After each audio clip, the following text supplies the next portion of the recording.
En el viscerocardio encontramos dos huesos nasales, un vómer, dos cigomáticos, dos palatinos, una mandíbula, dos maxilares, dos cornetes inferiores y dos huesos lagrimales. En el nasal, en la vista anterior encontramos cuatro bordes, el borde superior, borde lateral, borde medial y borde inferior. En una vista medial encontramos a la porción superior de forma cóncava, a la porción inferior de forma convexa, y en una vista posterior encontramos a la cresta del hueso nasal que se articula con la otra cresta nasal y estas se articulan con la lámina perpendicular del etmoides.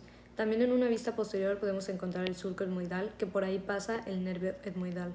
Este hueso nasal es un hueso par de forma rectangular con orientación vertical, que se articula superiormente con el hueso frontal, lateral con el hueso maxilar, posteromedial con el hueso etmoides en la lámina perpendicular del etmoides y se inserta con el cartílago del tabique nasal. El vómer, por otro lado, es un hueso plano en forma de lámina que en una vista lateral izquierda podemos encontrar la porción cuneiforme, que es la parte más grande del vómer, a las alas del vómer, que son dos. También encontramos a la superficie lateral y por este lado también a la superficie lateral. El vómer forma parte del tabique nasal óseo de las fosas nasales y se inserta en medio de las láminas horizontales de los palatinos para formar a las coanas. El cartílago del tabique nasal se inserta en el vómer. Las articulaciones del vómer es el hueso esfenoides, el etmoides, los maxilares y los palatinos.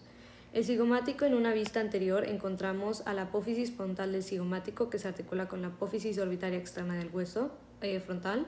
También encontramos al foramen cigomático facial, que por ahí pasa la arteria y vena cigomático facial. Encontramos también al borde infraorbitario que se forma en conjunto con el hueso maxilar. También encontramos a la apófisis maxilar del cigomático, que es toda esta parte, que se articula con la apófisis cigomática del hueso maxilar, y a la apófisis temporal del cigomático, que se articula con la apófisis cigomática del temporal. En una vista superior encontramos a la cara orbitaria del cigomático, que es la pared lateral de la fosa orbitaria. También en una vista posterior encontramos a la cara temporal, que se articula con el hueso temporal. El hueso cigomático se articula con el hueso frontal, esfenoides, maxilar y temporal. El palatino, en una vista lateral encontramos que es un hueso par, apófisis esfenoidal en la parte superolateral, la apófisis orbitaria en la parte superior, la lámina perpendicular del palatino, que es la parte más grande, y la apófisis piramidal, que es inferolateral.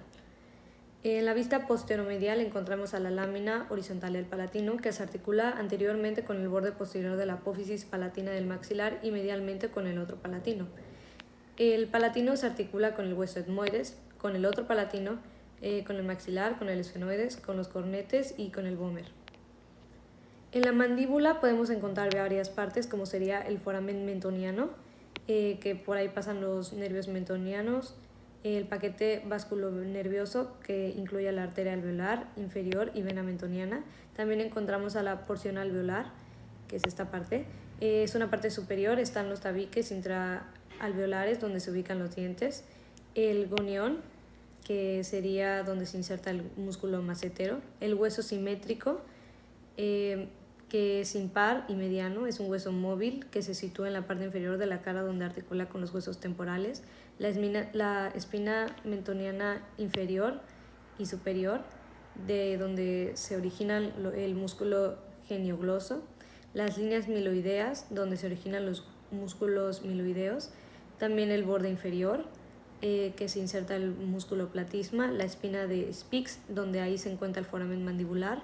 Y finalmente el foramen mandibular, donde se encuentra el paquete vasculonervioso, el nervio alveolar inferior, vena alveolar inferior y la arteria alveolar inferior. El maxilar, como habíamos dicho, es un hueso también par, el cual participa en la constitución de la órbita, la bóveda palatina, las cavidades nasales y la fosa infratemporal. Aquí también podemos encontrar al foramen intraorbitario, que pasa el paquete vasculonervioso, arteria, vena y nervio infraorbitario, la apófisis frontal, que articula con la apófisis orbitaria interna del frontal, la apófisis cigomática del maxilar, que articula con el cigomático, la cara orbitaria, que es el piso de las fosas orbitarias. La fisura orbitaria inferior, que la podemos observar aquí, se forma con las alas mayores del esfenoides y la porción orbitaria del maxilar. El conducto nasolagrimal, que entre la unión del surco lagrimal con el surco lagrimal del maxilar, y por ahí pasa la glándula lagrimal. La apófisis palatina del maxilar, que se articula con la otra apófisis palatina del otro maxilar y forma el paladar duro, y la fosa incisiva, que por ahí pasan los nervios nasopalatinos. Los cornetes inferiores podemos encontrar varias partes, como la lámina ósea alargada horizontalmente que se arrolla alrededor de su eje longitudinal, se adhiere a la pared lateral de la cavidad nasal por su borde superior. Los cornetes inferiores se articulan con el etmoides, el apófisis unciformes del etmoides, el hueso lagrimal en su apófisis descendente y los huesos maxilares en la cresta nasal del maxilar.